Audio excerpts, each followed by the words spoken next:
my attorney contacted his probation officer up in Northern California. Okay. Why were you on probation? Okay.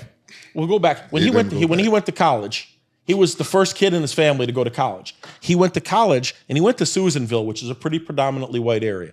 And I don't buy into a lot of the black-white stuff, but at this time, Quentin was the only probably black guy around there. And Susanville's pretty white. But he went in, he made the wrestling team, he beat out one of the kids that was a stud up there, and the kid lost his wrestling scholarship. So in the middle of the night, he broke into Quentin's room with a phone and started beating Quentin with the phone. He's almost close. He's almost close with that. Well, Quentin got a hold of him and beat the piss out of him and put him in the hospital. What's almost closer? Let's be accurate. Cause it happened 20 years ago, so he can't remember all details. I got locked out of my room, and he was on the phone, and he was yelling at me. My dumb ass walked around there, and he hit me in the mouth with the phone several times before he got a hold of him. That's why I got this scar on my lip. Like an iPhone? No, it wasn't no iPhones back then. It was a payphone. The big black receiver on the payphone. Yeah, oh yeah. The guy those were heavy. Yeah, you seen the Joe Pesci on the Goodfellas? Yeah. Cracking the big hillbilly. Yeah, he hit me in the mouth with the phone and started hitting me in the head with it. What'd you do to him?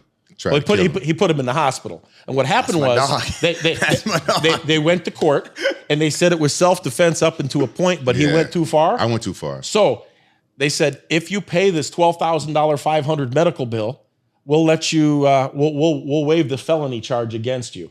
And he's like, well, why would I have to pay $1,200? So that's the way it worked out. He had a $12,500, and until he paid that off, he was going to be on probation. Wow. So he ended up having to leave school as a wrestler, moved out, came down, and was hanging out in Southern California looking to fight. I found him with this story.